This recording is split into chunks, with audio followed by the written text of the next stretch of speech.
Imagine a scene, a heaving mass of humanity, a swirling vortex of mud and limbs. No referees, no rules, no mercy. This isn't a battle, though it certainly resembles one.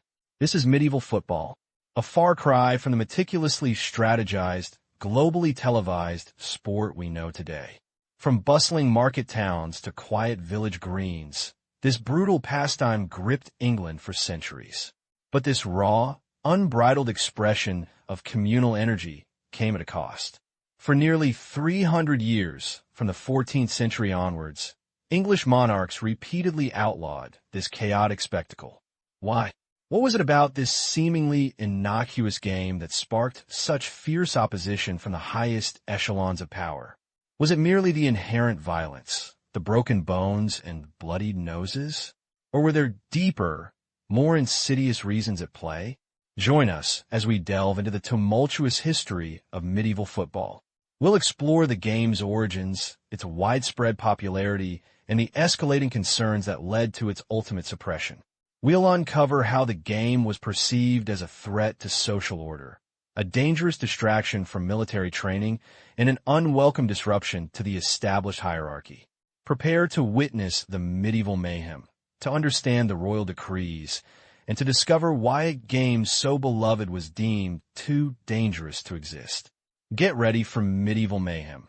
Why football was banned for 300 years. Before the perfectly manicured pitches and multi-million-dollar contracts, before the roar of the stadium crowd and the piercing whistle of the referee, there was something else entirely. Something raw, something primal. Medieval football, or folk football as it was often known, wasn't born on a chalkboard. Its roots are tangled deep in the soil of ancient Europe, whispered to have grown from pre-Christian pagan rituals. Some believe it echoes games played to honor the gods, a brutal enactment of dominance and fertility. Early folk games, often involving entire villages, lacked any semblance of standardized rules. Imagine a chaotic scrum, 100 strong, surging across fields and through streams, all vying for possession of a pig's bladder or a stuffed sack. This wasn't just a game. It was a communal experience, a vital thread in the tapestry of medieval life, a tradition passed down through generations, morphing and evolving with each passing year. But within this seemingly innocent tradition, the seeds of chaos were already sown. Rules? In medieval football, the concept was flexible. Forget the carefully measured yard lines and the watchful eyes of a referee. This was a world where anything goes was less a suggestion and more a guiding principle. Eyewitness accounts paint a picture of unbridled brutality. Players were known to trip, punch, kick, and even gouge their opponents. Broken bones were commonplace, and serious injuries, even death, were not unheard of. The objective, after all, was simple. Get the ball, by any means necessary, to a designated point, often the opposing village's church or town square. Property damage was collateral. Fences were torn down, crops trampled, and shop windows shattered. Some accounts suggest that cunning was as valued as brute strength, with players employing deceptive tactics and ambushes to gain an advantage. This wasn't a sport for the faint of heart. This was war without the swords. But beyond the apparent mayhem, medieval football served a vital social function. It was more than just a game. It was a ritual, a tradition deeply woven into the fabric of village life. For rural communities, often isolated and facing hardship, football provided a rare opportunity for collective bonding. It was a chance to celebrate local identity, to express pride in one's village. The intensity of the games often stemmed from deeply rooted rivalries between neighboring settlements. These matches were a way to settle disputes, to assert dominance, to prove which village was tougher, stronger, better. Victorious teams were celebrated as heroes, their exploits retold in taverns and around hearths for years to come. Losers faced shame and derision. In a world defined by rigid social hierarchies, medieval football offered a brief moment of egalitarianism, a chance for all members of the community to participate, regardless of status. At least in theory. The boisterous, chaotic nature of medieval football, however, didn't sit well with everyone. In 1314, King Edward II of England issued a proclamation that sent shockwaves through the land. Football was officially banned. The decree, penned in stern, formal language, cited concerns about great noises in the city, caused by hustling over large balls. But the issue went far beyond mere noise complaints. Edward II feared the potential for public disorder. He saw football as a distraction from more productive pursuits, a breeding ground for unrest and violence. The game's disruptive nature, the damage to property, the injuries sustained, posed a direct threat to the king's authority and the stability of his realm. This wasn't a whimsical decision. It was a calculated move, an attempt to impose order on a society that was increasingly difficult to control. The gauntlet had been thrown. The battle between the crown and the common game had begun. But Edward II's concerns were only the tip of the spear. Beneath the surface of public order lay a deeper, more strategic concern: military readiness. In medieval England, archery was not just a pastime. It was a cornerstone of national defense. The longbow, wielded by skilled English archers, had proven devastating on battlefields across Europe. Kings and lords alike recognized its importance. Laws were enacted, mandating regular archery practice for young men. Football, with its hours of wasted energy and potential for injury, was seen as a direct threat to this vital military skill. The rationale was simple. Why spend your time chasing a ball when you could be honing your skills with a bow, an arrow, preparing to defend the realm? The government literally wrote laws against engaging in games, like football, that detracted from archery practice. This conflict between sport and state-sponsored military preparedness would become a recurring theme in the ongoing struggle to suppress the beautiful and violent game. The ban imposed by Edward II proved to be only the first volley. Over the next 3 centuries, a succession of monarchs, particularly those of the Tudor dynasty, continued to wage war against medieval football.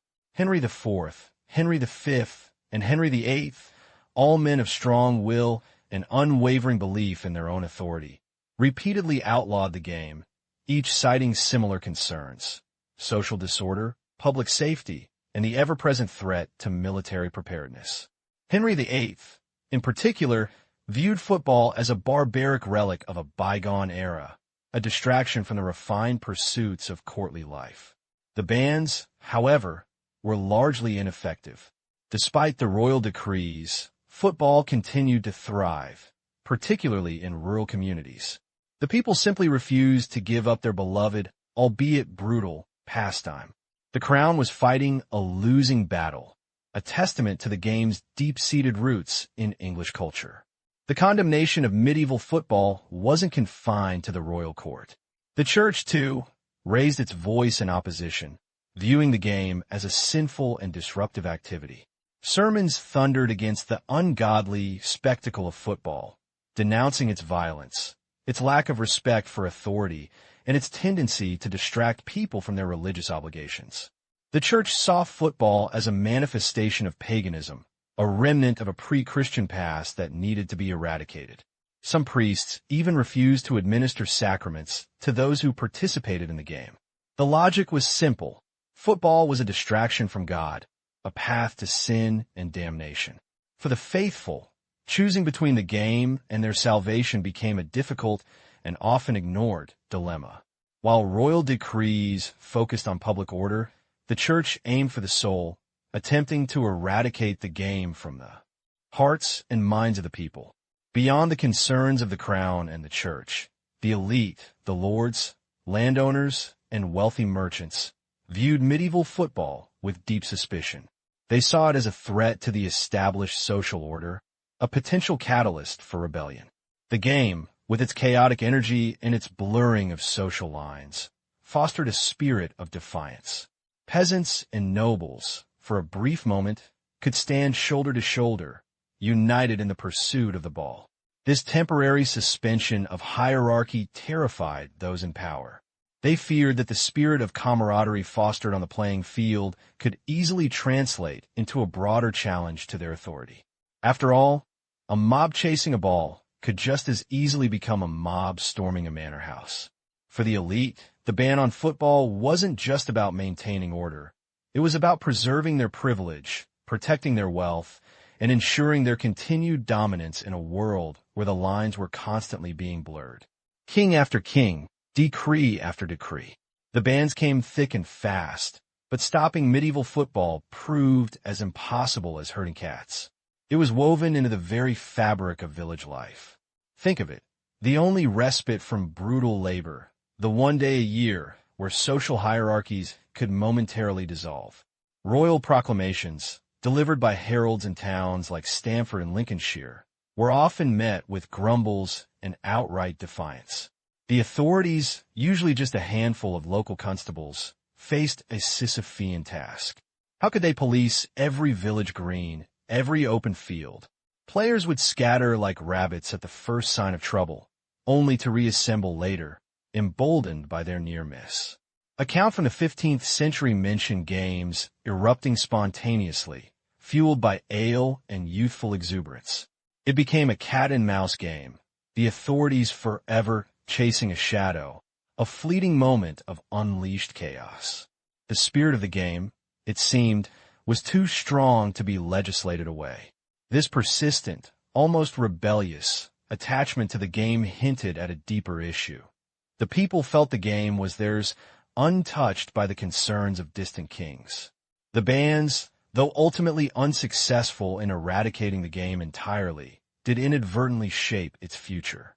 The unruly, often brutal nature of medieval football left its mark. As the centuries rolled on, attempts were made to codify the rules, to tame the beast. But the inherent physicality, the relentless drive for territory, remained. Consider this.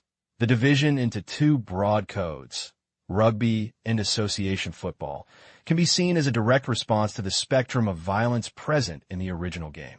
Rugby, which emerged from English public schools in the 19th century, retained a more aggressive, handling-based style.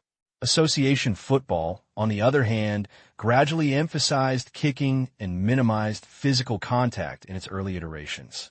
Though now strictly regulated, the ghosts of broken bones and brawls past haunt the history of both sports.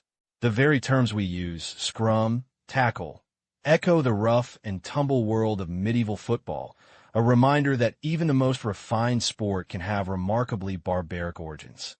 The passion and tribalism we see today, echoes of village rivalries played out centuries ago. So, the story of medieval football is ultimately one of suppression.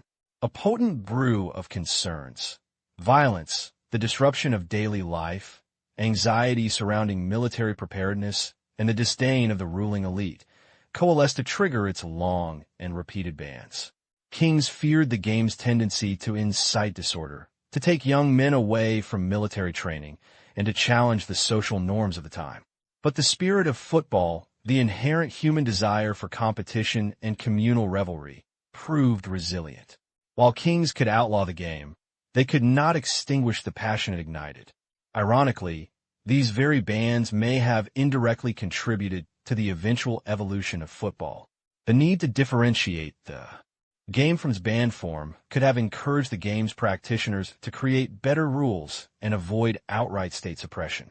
What began as a chaotic, unrestricted folk ritual ultimately transformed into the globally celebrated sport we know today. The echoes of medieval mayhem can still be heard in the roar of the stadium, a testament to the enduring power of a game that once threatened the very fabric of English society. The past is never truly gone.